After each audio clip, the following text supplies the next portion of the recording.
To get to the Brightspace virtual learning environment for e-learning, you can do it in one of two ways. You could go to the DSP-1 website and then select Programs Virtual Learning. You can always go back here to get to the login portal. Or you could input the exact URL that was provided to you in the email.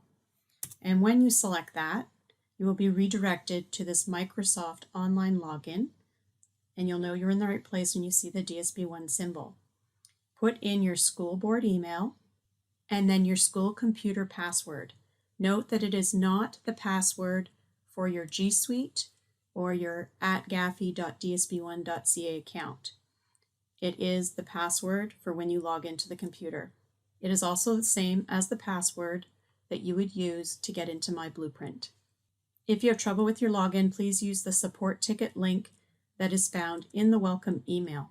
It is also on the DSP-1 website virtual learning page to submit a support request.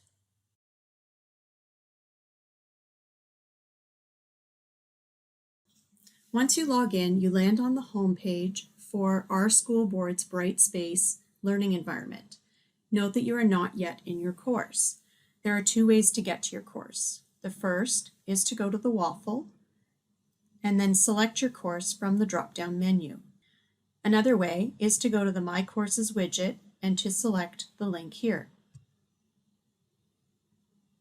And now you are on the home page for your course.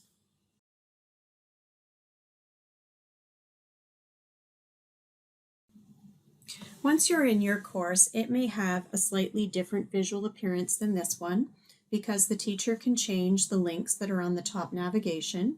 They can also add or remove this banner, change the image, and also change what widgets are down here on the main part of the home page. But some widgets that you might see here on the home page are announcements, and this is where you should first look for a message from your teacher to figure out what to do next. Once there is content added, you will see the content here.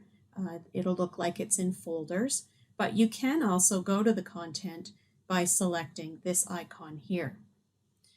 Updates tells you if you have anything new. So for instance, a new email, a new response to something you've submitted, maybe some feedback on your work, or if the teacher is using discussions, maybe responses to your discussion posts. There is also the calendar where the teacher may be displaying dates. And there's another activity feed which operates a little different than announcements. Some teachers use the activity feed in place of the announcements, and some use it for different purposes.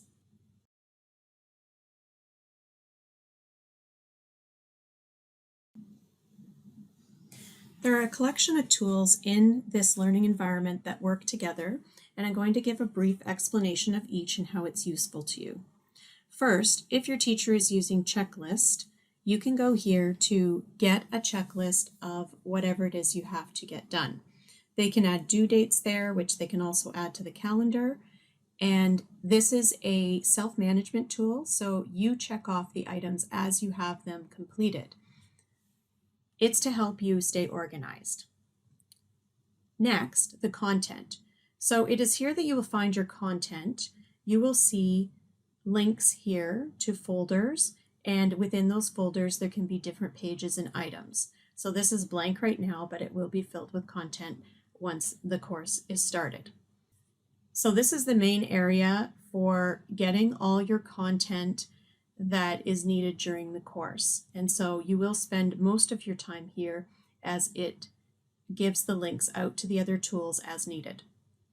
Next, you can go directly to the assignments tool. So even if the teacher has the instructions in content and has a link to assignments in terms of where to hand it in, you can go directly to the assignment tool and you will see a list of assignment hand-in folders here. And that is where you would go to hand in your work. If you would like more help with handing in work, note that back on the home page, if you scroll down the page, you will see there is an area called Submit Work Help. There are different support materials here to help you.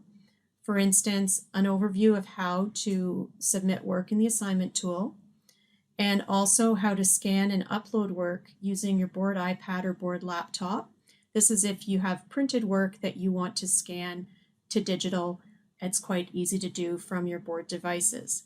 You can also do this from a cell phone as well, just by logging into your OneDrive.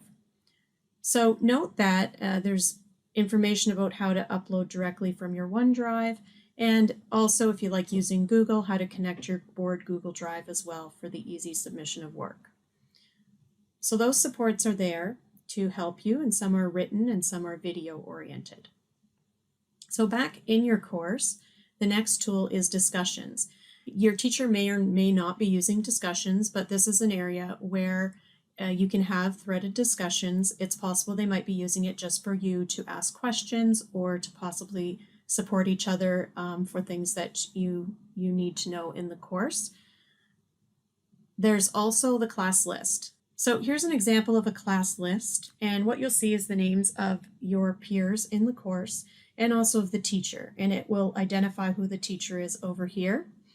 So if you want to email your teacher, this is the easiest way. You would just check off the name of the person you want to email and then hit email.